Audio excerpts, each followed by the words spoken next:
마태복음 4장 12절부터 끝절까지의 말씀을 저와 여러분이 한 절씩 교독하시겠습니다.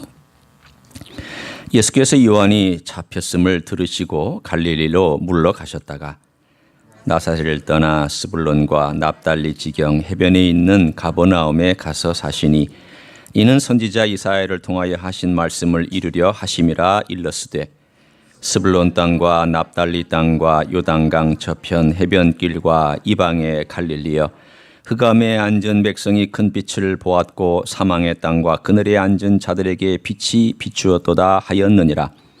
이때부터 예수께서 비로소 전파하여 이르시되 회개하라 천국이 가까이 왔느니라 하시더라.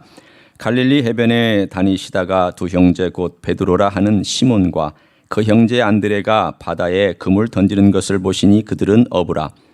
말씀하시되 나를 따라오라. 내가 너희를 사람을 낚는 어부가 되게 하리라 하시니 그들이 곧 그물을 버려두고 예수를 따르니라. 거기서 더 가시다가 다른 두 형제 곧 세베대의 아들 야고보와 그의 형제 요한이 그의 아버지 세베대와 함께 배에서 그물 깁는 것을 보시고 부르시니 그들이 곧 배와 아버지를 버려두고 예수를 따르니라. 예수께서 온 갈릴리에 두루 다니사 그들의 회당에서 가르치시며 천국 복음을 전파하시며 백성 중에 모든 병과 모든 약한 것을 고치시니 그의 소문이 온 수리아에 퍼진지라. 사람들이 모든 앓는 자 곧 각종 병에 걸려서 고통당하는 자 귀신 들린 자 간질하는 자 중풍병자들을 데려오니 그들을 고치시더라. 갈릴리와 데가볼리와 예루살렘과 유대와 요단강 건너편에서 수많은 무리가 따르니라. 아멘. 우리말에 말이 태어나면 어디로 보낸다고 할까요? 제주도로 보내고 사람이 태어나면 서울로 보내라 하는 말이 있습니다. 이 말을 이미 다 아시지만 제가 굳이 사족을 붙여서 해석을 하자면 말을 말답게 훌륭하게 키워서 명마로 쓰려면 제주도로 보내라. 또 사람을 나름 잘 키워서 훌륭한 인물 만들려면 그래도 서울로 보내라. 그런 뜻으로 우리가 해석할 수 있습니다. 맹모삼천지교도 일종의 그런 거죠. 자식의 교육을 위해서 3번이나 옮겨 다닌 것이죠. 바로 얼마 전에 끝났던 이 스카이캐슬이라는 드라마가 있었습니다. 여러분들이 얼굴이 멀뚱멀뚱 저를 보고 있는 걸 보니까 보시지 않은 것 같아요. 다행이라고 저는 생각합니다. 제 딸이 와서 저는 알게 됐어요. 그래서 그 딸에게 물어봤습니다. 이 드라마 어떠냐? 그랬더니 하도 그 인터넷 그 기사에 막 뜨고 하니까 저도 궁금했거든요. 이 막장이야. 그런데 재밌어. 그리고 그럴듯해. 있을 만한 모든 것들을 다 모아놨기 때문에 우리가 보면 아, 대한민국에서 일어나는 일들이구나 라고 알 수 있어. 그런데 그 이야기의 핵심에 뭐가 있는 줄 아십니까? 강남에 그 스카이캐슬이라고 하는 화려한 부자들만 상류층만 사는 그 세계에서 자식 교육을 위해서 얼마나 이전투고하고 물불을 가리지 않는지에 대한 이야기가 그 이야기의 흐름 가운데 그대로 전달되고 있습니다. 아마도 사람들은 보면서 이런 세계가 있었어? 우리가 그냥 설마 했던 이런 세계가 정말 있었어? 라고 얘기하는 그런 세계가 그 드라마를 통하여 대중들에게 알려지게 되었습니다. 그 이야기는 실제로 있었던 이야기들을 가지고 드라마로 만든 것입니다. 그만큼 우리는 사람이 나면 자식이 있으면 어딘가 좋은 곳에 보내기 위해서 출세시키기 위해서 옮겨 다니잖아요. 강남 왜 아파트 값이 안 떨어질까요? 좋아서? 살기 편해서? 물론 그렇습니다. 저도 강남에서 살아봐서 알지만 강남은요 학군이 어마어마하게 좋습니다. 강남 한 고등학교에서 한 반에서 30등 하는 애가 예를 들어 서울대는 연고대나 서울대를 간다고 치면 강북에 있는 학교에서 전교 1등 하는 애는 서울대 연고대 못 갑니다. 그러니 강북에 산다라고 하는 것은요, 굉장히 소외된 사람들이고, 강남에 산다라고 하는 것은 굉장히 선택된 자들이 산다고 하는 그러한 느낌을, 그러한 현실을 갖고 삽니다. 그러니 어떻게 해서든지 강남으로 진출하고 강남으로 들어가려고 하다 보니 아파트 값이 떨어질 수가 없는 거죠. 우리 그걸 너무해 라고 생각하지만 여러분, 그렇지 않아요. 할 수 있는 사람들은 다 들어가더라고요. 내가 조건이 되면 들어가더라고요. 내가 안 되면 욕을 할지라도 내가 되니까 또 강남으로 가더라고요. 그게 우리의 현실입니다. 어떻게 하든지 사람 좋은 곳에 보내서 교육시키기를 원하고, 여기도 그렇잖아요. 학군 좋은 곳 가서 애들 교육시키고 싶은 마음, 이거 당연한 거죠. 제가 지금 그것을 욕하거나 그것이 잘못됐다고 얘기하기보다 그게 우리의 일반적인 생각이고 일반적인 접근이고 태도입니다. 그런데 만약 이 반대로 하는, 움직이는 어떠한 사람이 있다고 한다면 여러분은 어떻게 생각하십니까? 오늘 이야기가 딱 그 반대 이야기입니다. 왕이 이 땅에 방문하셨습니다. 왕이 있어야 될 장소는 왕이 머무는 왕궁이어야 되고, 적어도 사람과 인재들이 모여있는 중심지여야 됩니다.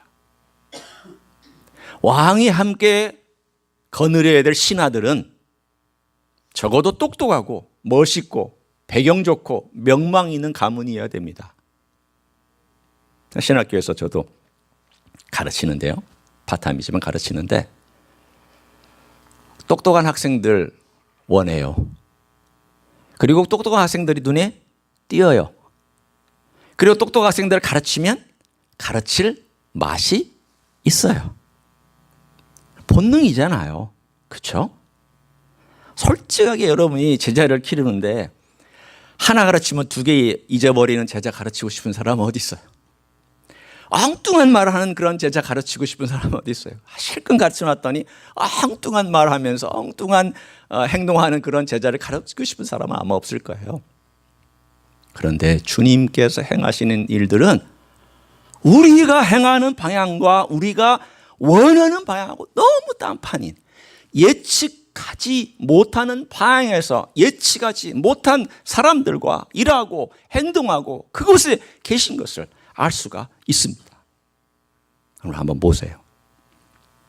예수님께서 세례 요한이 잡혔음을 듣고 어디로 물러가시는가 하면 갈릴리로 물러가셨습니다. 그랬더니 마태는 이 갈릴리로 물러가신 이 사건이 이미 성경에 예언되어 있다라고, 이사야서 9장에 있는 그 이야기가 성취된 것이라고 하면서 그 9장 1절과 2절을 인용하고 있습니다. 스불론과 납달리, 이 스불론이라는 땅은 저쪽 우리의 갈릴리 지방의 바로 여러분 방향으로 보면은 이 왼쪽, 그러니까 갈릴리의 서쪽 방향이 스불론과 납달리 땅입니다. 이 땅은요, 전통적으로 유대 사람들의 가장 최북단에 해당되는 지역입니다. 최북단에 해당되는 이 지역이 왜 어둠의 땅이었고 왜 어려운 땅이었느냐? 전쟁 나면은요, 북쪽에서 내려올 때 툭 치고 지나가는 곳이고, 제일 먼저 공격하는 곳이고, 전쟁이 일어나면 남쪽에서 올라오는 군대와 북쪽에서 내려오는 군대가 맞닥뜨려서 전쟁을 치르면서 그냥 이 고래 싸움에 새우등 터지는 동네가 어디였느냐? 스불론과 납달리 땅이었습니다. 그것이 역사적으로 쭉 그렇게 되어 왔습니다. 이사야 때도 그랬습니다. 예언했던 이사야 때 그렇게 됐습니다.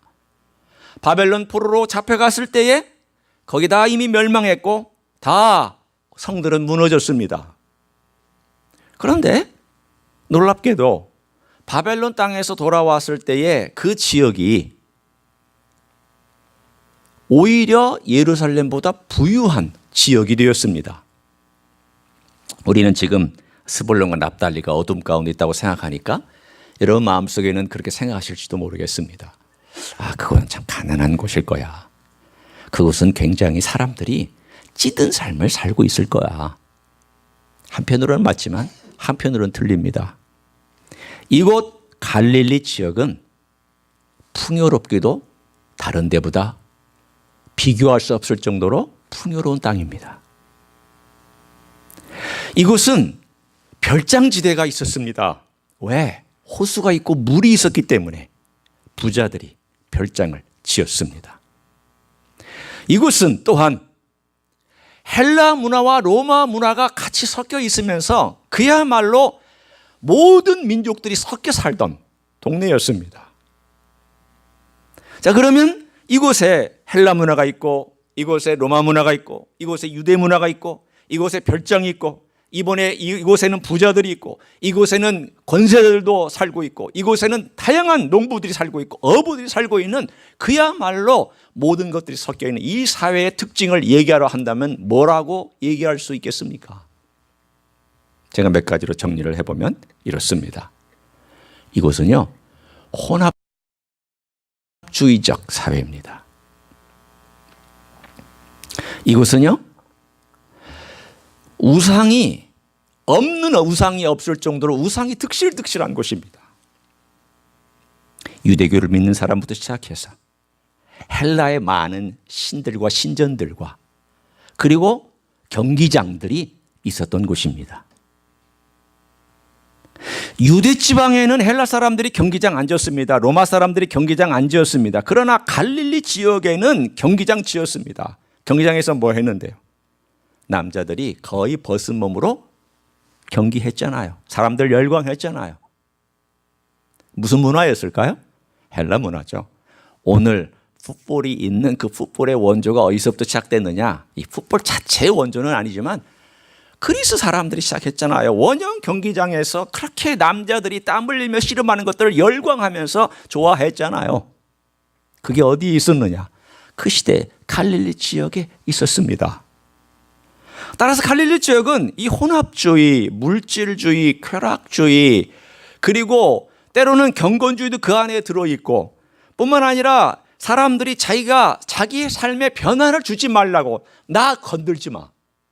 나는 내 삶의 스타일이 있으니까 네 종교는 네 종교고 내 종교는 내 종교야. 나에게 전도하려고 하지 말고, 나를 변화시키려 하지 말고, 나는 나대로 놔둬.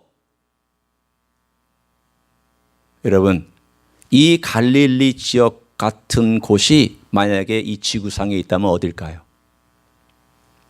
어딜까요? 다시네요. 이곳 LA예요. 여기에요. 이곳 LA의 한인타운이에요. 이 LA 한인타운에 있는 철학을 제가 간단하게 한마디로 정의하라고 한다면 Don't touch예요. Don't touch. 나 건들지 마. 나는 내 철학 가지고 살 거야. 내가 알아서 할 테니까 살지 마. 뭐라고 하지 마. 목사인 당신도 뭐라고 하지 마. 나에게는 좋은 이야기 들려줘. 나 위로가 필요하거든. 나 위로해줘. 상처받았으니까. 나에게는 복이 필요하니까 복 얘기해주고, 나에게 이렇게 살라 저렇게 살라 얘기하지 않았으면 좋겠어. 내가 알아서 살게. 나는 내 삶의 방식이 있거든. Don't touch. 이게 그 당시에 갈릴리 지역의 사람들의 문화였고 철학이었고 그들의 삶의 태도였어요. 지금 이 한인타운, 우리가 살고 있는 이 LA가 만약에 묘사를 한다면 그 이야기가 딱 맞을 거예요. 혼합주의 있잖아요. 굴러다니는 우상들 얼마나 많아요. 길거리에. 물질주의가 이 LA와 미국 땅의 가장 큰 대세잖아요. 쾌락주의가 미국 전체를 덮고 있잖아요. 그리고 뭐라고 얘기를 해요? 터치하지 마. 나는 내가 알아서 살게.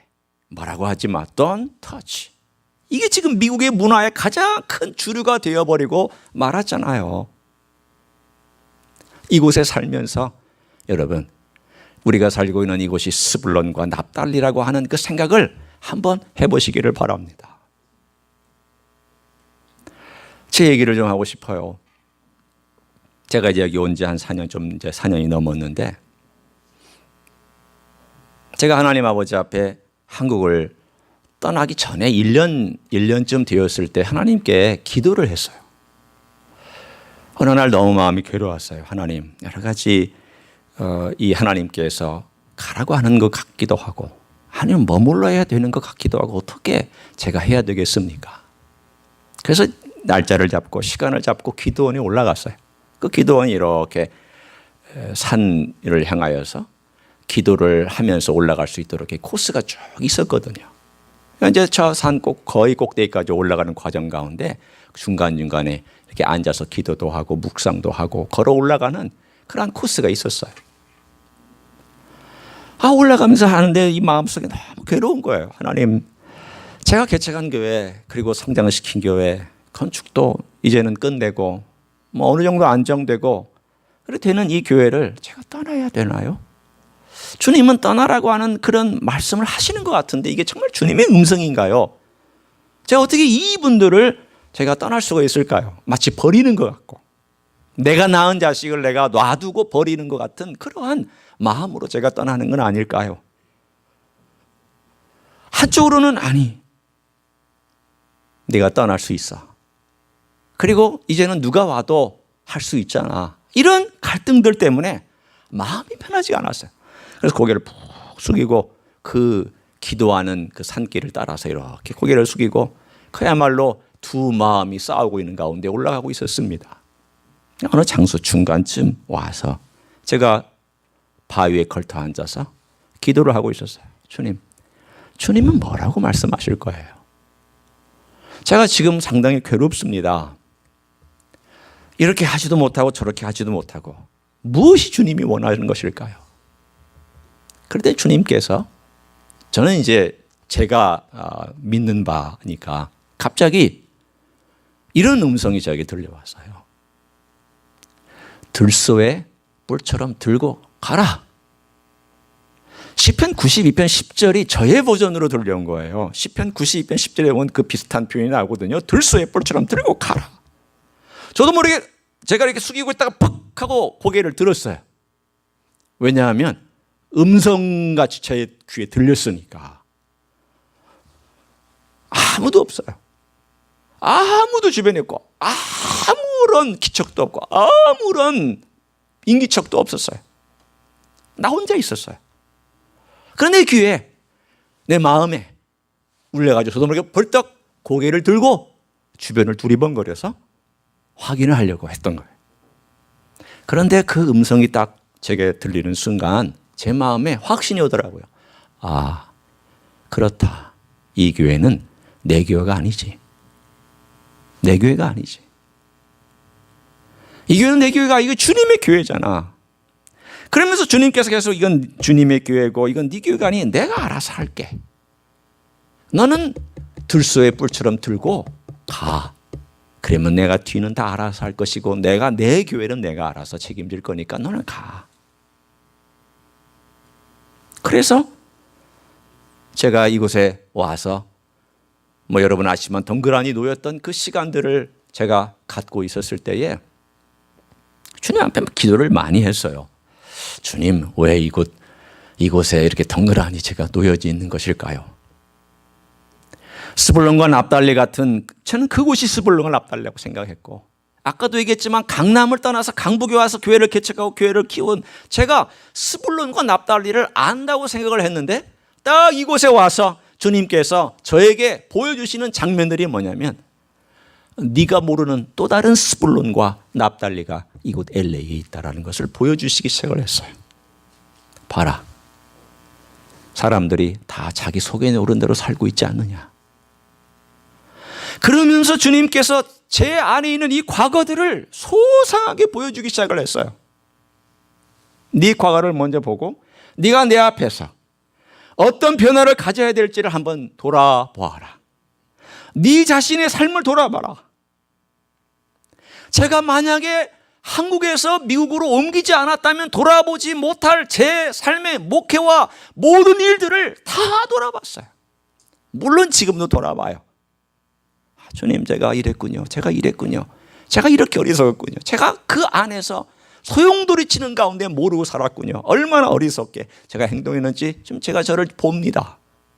주님께서 저를 한 광야 한가운데로 등을 밀어서 떨어뜨려 놓고는 거기에서 저를 노출시키시고 그곳에서 스불론과 납달리에 필요한 것이 뭔가를 보게 만들어 주셨습니다.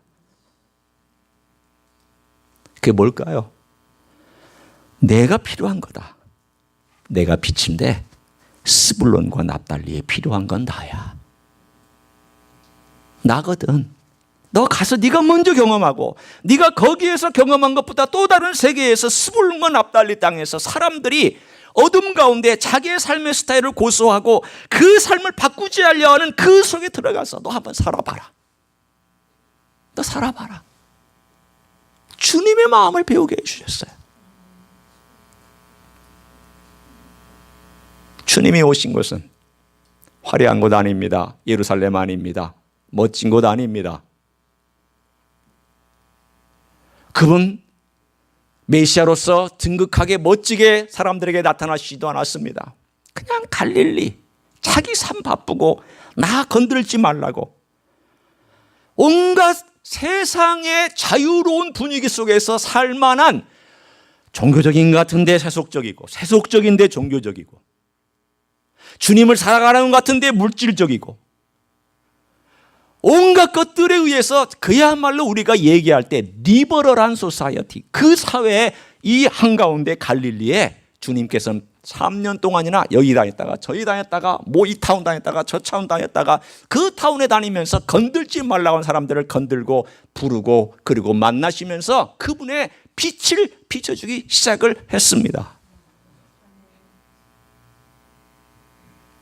여러분, 변화가 없다라는 것은요, 오늘 본문에 한번 그 단어 하나를 제가 여러분에게 집어드리고 싶어요.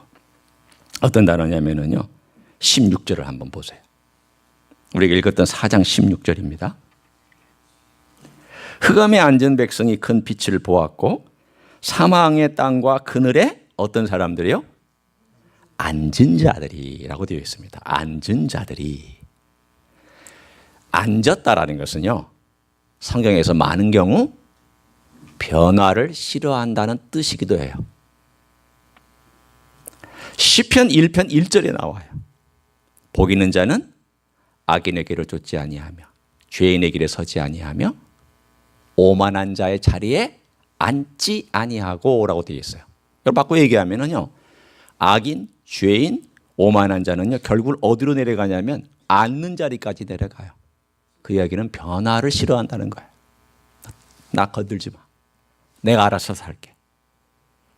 내가 알아서 할 테니까 말씀하지 마. 말하지 마. 이게 변화가 없는 삶이거든요. 그럼 자, 제가 봅니다. 변화가 있다라는 것은 생명이 있다라는 거예요. 생명은 변화니까. 변화를 주니까.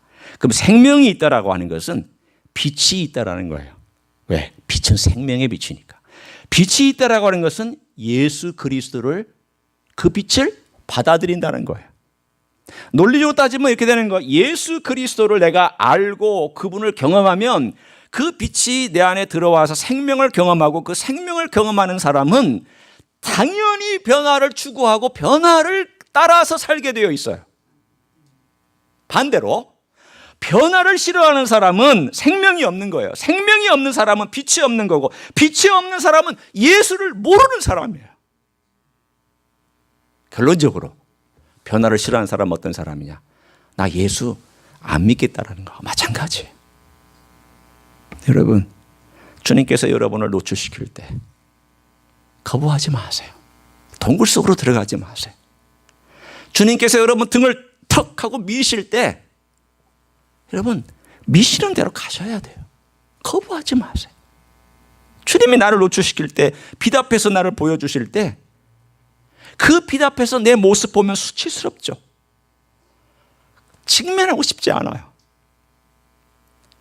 여러분, 목회자인 제가 제일 직면하기 싫은 게 뭔지 아세요?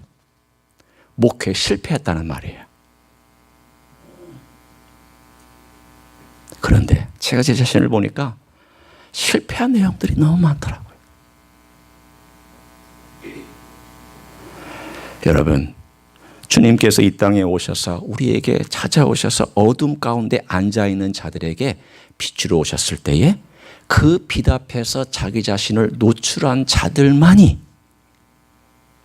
그 사람만이 이 복음서에 나오는 하나님의 사람으로서 쓰임받는 사람이 되었어요.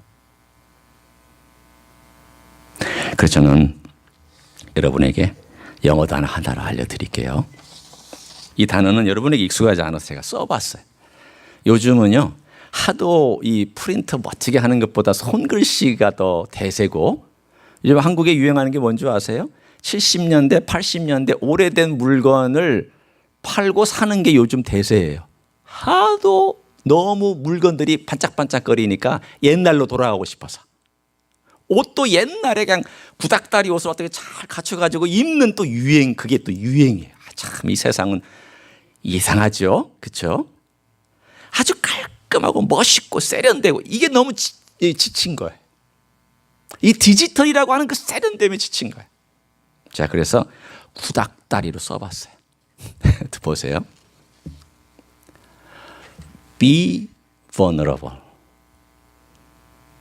이게 무슨 뜻일까요? 여러분, vulnerable이라는 단어는요, 취약한, 약점이 많은, 약점에 노출되어 있는 그 뜻이에요. Be vulnerable이라는 말은 뭐냐면 약점 노출시키세요. 취약한 것 드러내세요. 약해지세요. 그 뜻이에요. 여러분에게 제가 번역도 해드려요. 얼마나 친절해요. 얼마나 친절한, 팬 서비스가 아주 확실하죠. 제가 여기다가 썼어요. 약해져라. 강해지려고 하지 마라. 잘난 거 보이려고 애쓰지 마라. 내가 얼마나 유명한 사람인지 드러내려고 하지 말고, 내가 얼마나 똑똑한 사람인지 나타내려고 하지 말고, 그걸로 살지 마. 약해져. 약해질 때 약해지고, 노출될 때 노출돼야지. 오늘 거기에 이렇게 써서 약한 것을 노출하라. 이게 이 단어의 뜻이에요. Be vulnerable. 여러분, 빚이 왔을 때 노출하면 돼요. 부끄러운 거 노출하시고요. 사람들 앞에서도 노출할 수 있는 것도 노출하시고, 인정할 거 인정하고, 내가 이런 인생이라고 보여주고, 나는 이것밖에 안 되지만 주님이 나를 찾아오셨다고.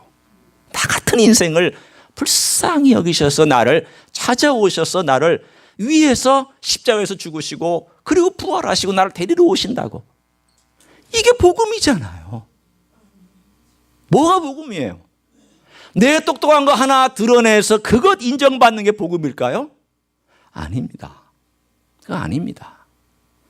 주님께서 갈릴리 같이 혼탁한 세상, 건들지 말라고 하는 세상에 여기저기 다니시면서 주님께서 사람들을 만나신 것은 바로 내가 빛으로 왔는데 너 노출하고 날 따라올 거냐 말 거냐. 하나님 나라가 회개하라, 하나님 나라가 가까웠느니라 하는데, 너 회개하면 하나님 나라가 네 안에 들어갈 것이고 회개하지 않으면 안 들어갈 것이다. 그 얘기예요. 그게 오늘 첫 번째 대목에서 우리에게 주시는 메시지예요. 그러면 이 vulnerable한 사람, 자기의 약점을 노출하는 사람은 어떤 사람일까요? 오늘 그 두 번째 대목이 18절부터 뒤에 나와 있는 대목입니다. 주님께서 갈릴리 호수에서 사람을 부르셨어요. 베드로의 형제와 요한, 야고보 형제를 부르셨어요. 4명을 부르셨죠. 그런데 이 4명이 뭐하는 직업을 가지고 있었을까요? 어부였어요. 평생 비린내 나는 손, 그 손가락 사이에 때에 끼어 있는 냄새가 비린내예요. 이건 비누로 아무리 씻어도 없어지지 않는 이 비린내로 가득 차 있는 그 어부들에게 갔습니다. 오늘 이 어부들에게 주님께서 가셔서 하신 행동을 우리가 관찰해 보기를 원해요. 보세요. 자, 18절입니다. 갈릴리 해변에 다니시다가 두 형제 곧 베드로라 하는 시몬과 그의 형제 안드레가 바다에 금을 던지는 것을 어떻게 하셨어요? 보셨어요? 일단 보셨어요. 첫 번째 보셨어요. 그들은 어부라. 그리고 어떻게 하셨어요? 말씀하셨어요.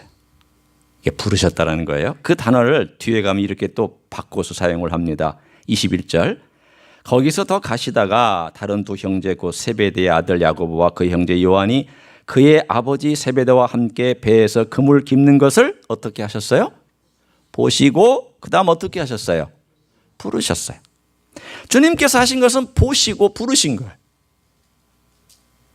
여러분, 보셨다라는 단어는 그냥 단순히 뭐 이렇게 봤다 그 얘기를 하는 게 아니에요. 왜 이 단어들을 굳이 썼으며 왜 이 단어가 여기 중요할까? 주님께서 주도권을 가지고 자기의 제자들을 부르고 찾아가신 거예요. 여러분이 이 자리에 있기 위해서는 주님이 여러분을 찾아온 거예요. 주님이 먼저 보시고 찾아오신 거예요. 먼저 보시고 이 일을 하신 거예요. 모든 주도권은 내게 있는 게 아니고 주님께 있어요. 그리고 부르셨어요. 날 따라오라. 내가 사람 낚는 어부가 되게 하겠다. 자, 여기에 가장 핵심되는 내용이 주님께서 하신 말씀이에요. 나를 따라오너라. 내가 너를 사람 낚는 어부가 되게 하겠다라고 하는 이 두 마디의 말씀 속에 오늘 우리가 아까 그 be vulnerable이라고 하는 이 단어의 그 다음 단계가 숨겨져 있습니다. 아니, 내가 그럼 노출하고 내가 자신을 빛 가운데 이렇게 노출하면은 그 다음에 어떻게 해야 될까요? 그 다음 단계가 뭘까요? 따라가는 거예요. 따라가는 거예요. 노출하고 가만히 계시면 안 돼요. 따라가야 돼요. 빛을 따라가야 돼요. 왜 많은 사람들이 예수 그리스도를 잘 믿고 훌륭하게 일도 하고 예를 들면 어떤 목회를 잘하고 또는 장로님으로서 잘 섬기고 교회에서 아주 일을 잘하신 많은 분들이 뒤에 가서 문제가 생길까? 왜? 뭐가 문제일까요? 능력이 없어서 문제가 됐을까요? 아닙니다. 잘 따라가지 못해서 그렇습니다. 주님을 잘 따라가지 못하면 사람 낚는 어부가 아니라 돈을 낚는 어부가 됩니다. 주님을 잘 따라가지 아니하면 명예를 낚는 어부가 됩니다.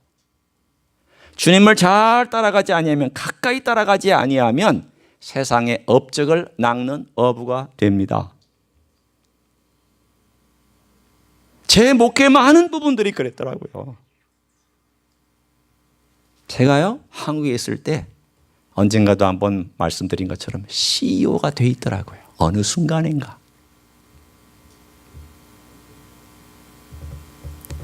효율성을 따라가더라고요.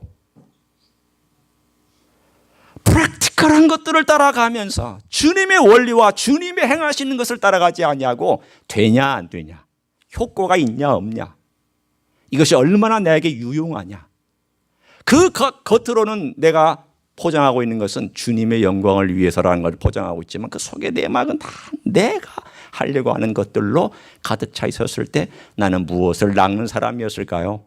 사람을 낚는 사람이 아니라 내 프로그램을 낚고 내 명성을 낚고 내 업적을 낚고 내 교회를 낚고 내 돈을 낚고 내가 가지고 싶은 것을 낚았던 그런 그야말로 꾼이 되어 있었던 것입니다. 여러분, 꾼이 되시면 안 됩니다. 영적인 꾼이 되시면 안 돼요. 우리 주님을 가까이 따라가고 노출된 채로 따라가면서 우리가 주님을 따라가는 것만이 끝까지 승리하는 비결입니다.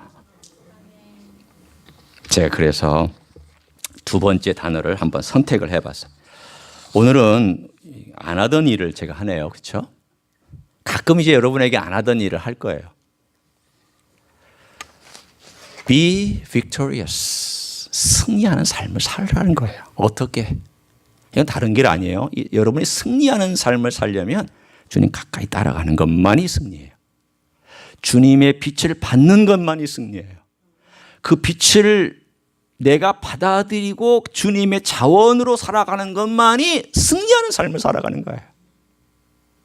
절대 다른 것에서 찾지 마세요.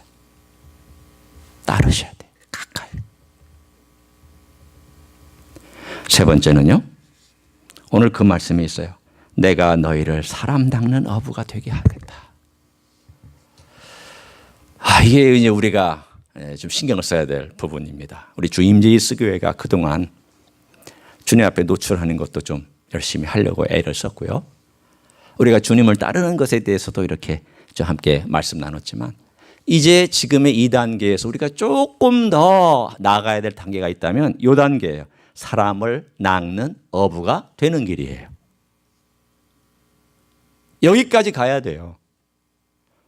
1번에서 머물러도 안 되고 2번에서 머물러도 안 돼요. 어디까지 가야 3번까지 가셔야 돼요. 우리가 예수님 믿고 계속 다고 그렇게 살 수는 없잖아요. 나 좀 위로해다고, 그리고 내 얼마나 힘든지 좀 알아다고, 그리고 내가 얼마나 눈물 흘리는지 좀 닦아다고, 이게 다고 하면서 살 수는 없잖아. 이제는 어떻게 해요? 남한테 가서 닦아주고 섬겨주고 사람을 낚아보고 사람을 섬겨보고 이런 삶을 살도록 우리를 만들어 주셨잖아요. 예수님 믿은 지 몇 년 되신 분들 여기 계시잖아요. 평생 믿는 분도 계시지만 그러면 예수 믿은 지 몇 년 됐으면 이제는 좀 예수님의 그릇으로 살아야 되잖아요. 여러분 지금쯤 목사님이 어떤 단어를 선택해서 들어올릴까 궁금해하시는 분 계시죠? 제가 준비했어요. 그래서 Be a vessel. 예수님의 도구가 되라는 거예요. 그릇이 되라는 거예요. 제가 이 세 단어를 합쳐볼게요. 여러분 어떤 단어가 등장하는지 기대하세요. 한 문장입니다. Be a vulnerably victorious vessel. 이게 제가 오늘 여러분에게 드리고 싶어하는 메시지예요. Be a vulnerably victorious vessel. 여러분, 우리는 주님의 도구예요. 주님의 그릇이에요. 주님을 담아요. 그러나 우리는 vulnerably 취약해서 주님 없이는 못 살아요. 주님의 은혜만이 있어야 돼요. 주님을 따라가야 돼요. 그러나 주님을 따라가면서 우리는 또한 승리해요. 절대 다른 것으로 우리가 승리 못해요. 내 영성 승리 보장하지 못합니다. 내 성경 지식 승리 보장하지 못합니다. 내 기도를 많이 한다는 것 승리 보장하지 못합니다. 도움은 줄 수 있겠지만 진정한 승리는 어디서부터 오느냐? vulnerably victorious 하려면 예수님 딱 보고 예수님 따라가야 돼요. 그래야 시험 받지 않고, 그래야 주님 의지하면서 우리가 주님께 쓰임받는 사람 살아가요. 제가 이곳에 와서 스불론과 납달리 땅 이곳에서 하나님께서 제게 주신 은혜가 있다면 이 단어예요. 이 단어의 앞자리 3개만 보면은요, V예요. 오늘 여러분 다른 거 다 잊어도 괜찮지만 이 한 가지만 생각하세요. 오늘 김수영 목사가 V를 얘기했구나. 영어 단어 다 잊어도 괜찮아요. 왜? 제가 또 알려드리면 돼요. 스펠링 잊어도 괜찮아요. 제가 또 반복해서 알려드리면 돼요. 그러나 메시지만큼은 잊지 마세요. 내가 약하기 때문에 승리하려면 주님 따라가야 되고, 그렇게 주님을 따라가다 보면 또 내가 사람을 낚는 어부로서 그릇으로서 쓰임받는 때가 올 것이다. 그러나 나도 주님께 부탁하며 그렇게 가자. 오늘 여러분 주신 그 세상에서 보석을 사용하는 사람들에게 제일 잘 접근할 수 있는 보석 세공 그리스도인, 사업하는 사람에게 제일 잘 접근할 수 있는 사업가 그리스도인, 그리고 머케닉에게 제일 잘 접근할 수 있는 머케닉 그리스도인, 그리고 내가 직장에서 법률로 다룬다면 법률과 그리스도인이라고 하는 그 사명을 갖고 이 땅 위에서 열심히 우리는 bifocal, 위로는 주님 바라보고 아래로는 주님이 필요한 사람, 이 세상의 스불론과 납달리 땅을 걸어가고 바라보고 늘 바이포컬할 수 있는 삶을 사는 것, 이것이 그리스도인이에요. 한눈은 주님을, 한눈은 세상을. 우리의 센터는 크라이스트 센터드, 그리스도를. 우리의 또한 관심은 세상에 잃어버린 영혼들과 내가 섬겨야 될 땅을. 우리의 삶의 영역 속에서 이 바이포컬할 수 있는 삶을 살아가도록 주님께 우리가 기도해야 돼요. 우리의 삶을 그렇게 집중해야 돼요. 변화를 추구하셔야 돼요. 그냥 살지 마시고 이 땅에 살아가는 동안 내가 지금 변화를 추구해야 된다면, 주님 그걸 말씀하신다면 그 변화에 대하여 주저하지 마시고 들소의 뿔처럼 들고 가라. 들소의 뿔처럼 들고 뛰어들어가라. 내가 할게. 내가 같이 할게. 내가 너 도울게. 우리는 이런 변화를 추구하며 주님의 은혜 가운데 걸어가는 사람인 줄로 믿습니다. 그런 삶을 살아가시기를 예수님의 이름으로 간절히 축원합니다. 기도하시겠습니다.